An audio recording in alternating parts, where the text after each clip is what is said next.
Good morning, students. Today I will explain you chapter 1 of NCERT.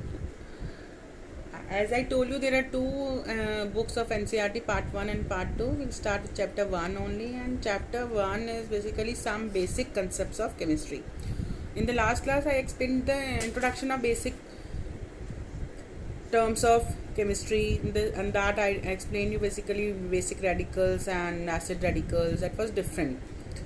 Without formula, you can't learn chemistry. So from today you will study chapter 1. So before studying chapter 1, you should know the definition of chemistry.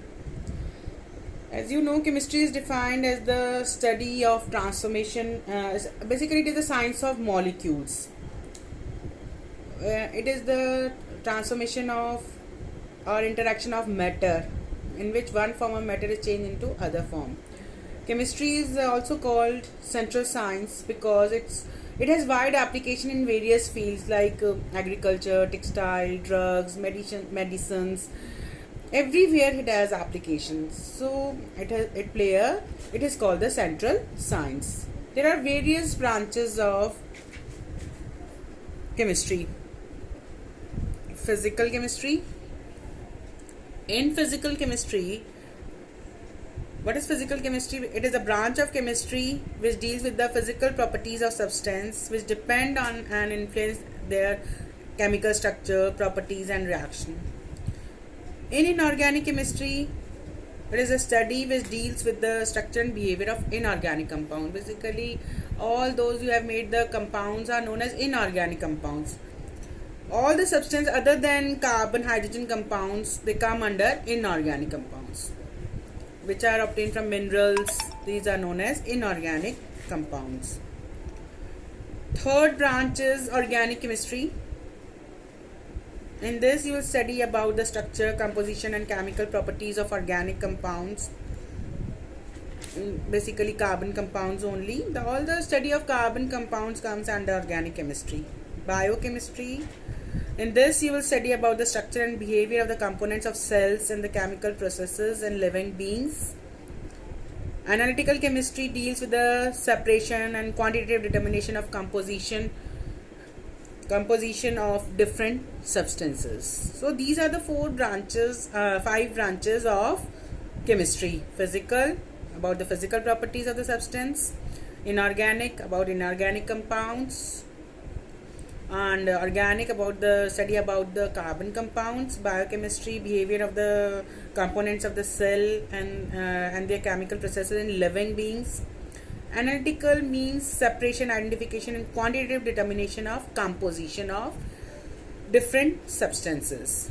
Here in 12th we will study basically of three only: physical, inorganic and organic.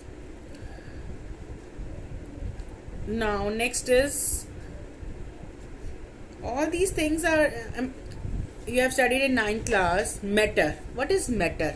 Anything which occupies space and has mass is called matter. Matter can be divided into solids, liquids and gases. What are solids? All of you know about the solids. They have a definite shape and definite volume. Sugar, iron, many other things, wood, chair. These are the examples of solids. Liquid, which possess definite volume but have no definite shape. They acquire the shape of the container. They are also known as fluids because they have a tendency to flow. Examples, all of you know: water, milk, oil. Mercury is also a metal which is liquid in nature.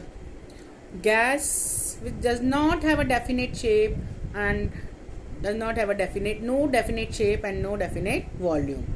They have large intermolecular space and they are compressible.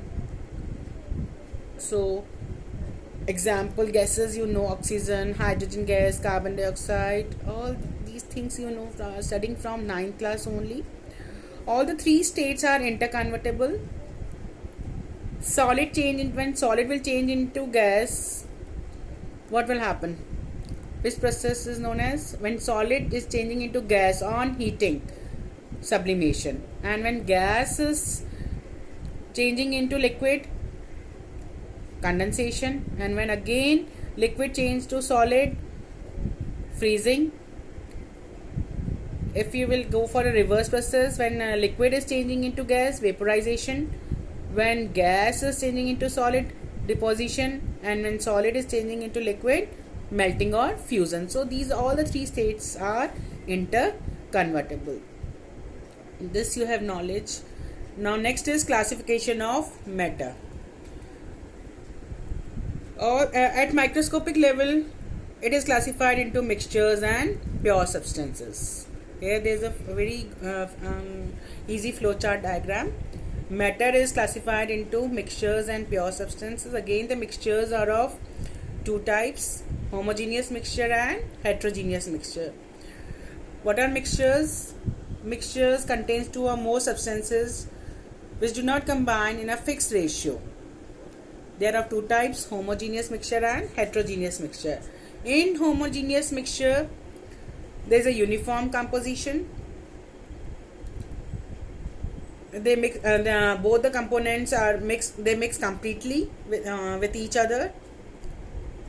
They consist of one phase only. Example: sugar in water, salt in water, air is an example of homogeneous mixture.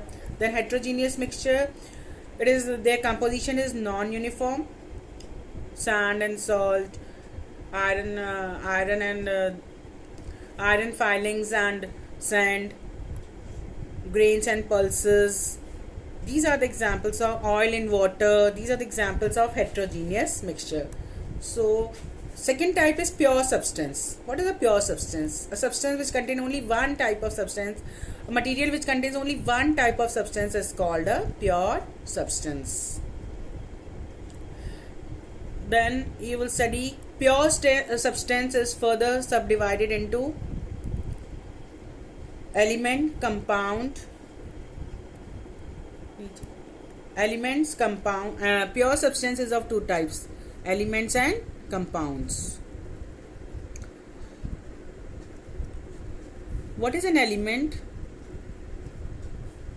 It is the basic form of matter. It is a pure substance that contains only one kind of particle. Depending upon physical and chemical properties, elements are divided into. They are further subdivided into three classes: metals, non-metals, and metalloids. There are about, I think, 120 elements known till now. So it is the basic form of matter which cannot be further broken down into simpler substance. Compound. What is a compound? When two elements combine in a fixed ratio, they are known as compounds. Many compounds we are knowing now. 11th class you are in now. In 11th class you have made so many formulae. Further, the properties of compound, they are different from those of its constituent elements. The constituents of the compound cannot be separated into simpler substance by any physical method. They are only separated by some chemical method.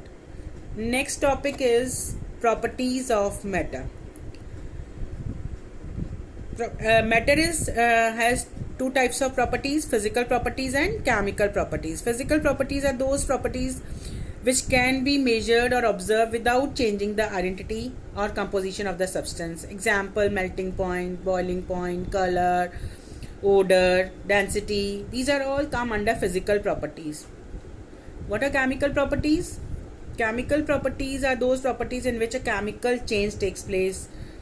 And the examples of chemical properties are the reactions of different substances: acidity, basicity, combustibility. Any chemical change takes place in the form of evolution of gas, change of state, change in temperature, and a new substance is formed. Chemical composition is changed. They are irreversible. They cannot be changed. They can be changed by some chemical methods only into its constituents. So this is about the properties of matter. Then next topic is measurement. Measurement is again the physical quantity. All such quantities which come during our scientific studies are called physical quantities. It consists of two parts. First is number, second is unit. So here we emphasize on the unit. A unit is it is defined as the standard of reference chosen to measure any physical quantity. To measure any physical quantity is known as units. Units, the international system of units, which was first of all known as in French Lie Systemel, international of unit, the units abbreviated as SI. These units are termed as SI units as System International, General Conference on Weights and Measures. So the SI unit, they have 7 basic units and they are listed in the table. So these are known as 5 fundamental units. First is unit of length, it is in meter. No need to learn the definition. The meter is the length of the path traveled by light. Second is unit of mass. All of you must be knowing, that's why I am just going through. Unit of mass is kg. Kg is the unit of mass, and unit of time is second. Unit of electric current is ampere. It is a constant current. Unit of next is thermodynamic temperature. It is important in chemistry. Kelvin. It is the unit of thermodynamic temperature. Then unit of amount of substance. Here in chemistry, the amount of substance is known as mole. A group of 6.02 into 10 raised to power 23 is known as mole. It is the amount of substance which contains as many elementary entities as there are atoms in 12 gram of carbon 12. Or when the term mole is used, the particles must be specified as atoms, molecules, ions, electrons, or any other specific groups of particles. So basically mole was introduced by Avogadro because it was difficult to count so many number of atoms. So Avogadro gave one number, mole, which is equal to 6.02 into 10 raised to power 23. Then last is candela.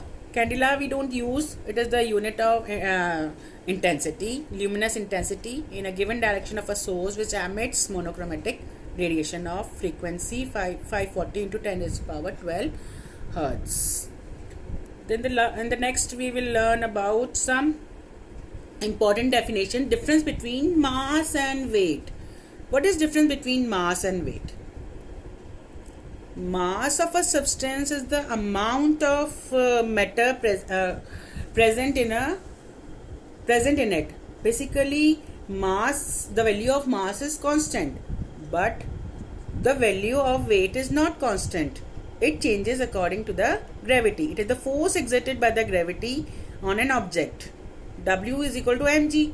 So the weight changes. If we go on altitude, the weight will change.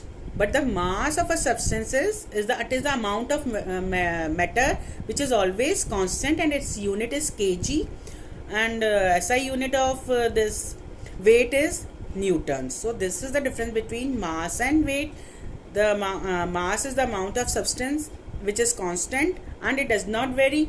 Weight is the force exerted by the gravity which varies according to the gravity. Volume, volume is the three-dimensional space enclosed by some closed boundary. For example, its unit is meter cube. Density is what is the formula of density? Density is equal to mass per unit volume. So what will be the unit? SI unit, kg per meter cube, or in CGS system, gram per centimeter cube. Then the last is temperature. Temperature is the physical quantity of matter that quantitatively expresses the common notations of hot and cold. There are three constants to measure temperature: degree Celsius, degree Fahrenheit, and Kelvin. What is the relationship between the two scales here, degree Fahrenheit and degree Celsius? Degree Fahrenheit is equal to 9 by 5 degree Celsius plus 32, and Kelvin is equal to, when you want to change Celsius into Kelvin, you have to plus 273.15, or you can plus 273. So these are the some of the important terms. Thank you.